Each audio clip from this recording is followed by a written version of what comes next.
At kung akala mo wala akong pang real talk, nakahingi ako ng info.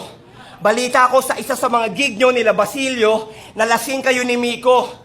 Pagpatak ng alas 5, lumabas yung pagka-weirdo. Wala lang intro-intro, inilhian mo si Senyo! Tama ang narinig nyo. Inihian niya si Senyo.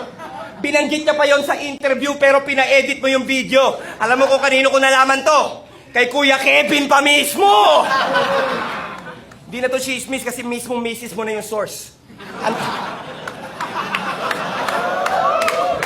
Mismong misis mo pa yung source. Ang tanda-tanda mo na nga, umiihi ka pa sa shorts.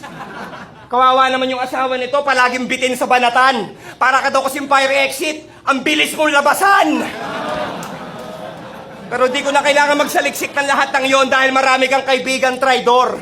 Kevin De La Cruz, pwede bang humingi ng pabor? Sige na, tol. Sa susunod na malalasing ka, huwag ka naman sanang wiwi galore. Kung saan-saan na lang eh. Sa ceiling, sa floor, sa gilid, ng door, sa ventilador. Kung may liga sa pag-jingle, ikaw ang leading sa score. Ihi pa more!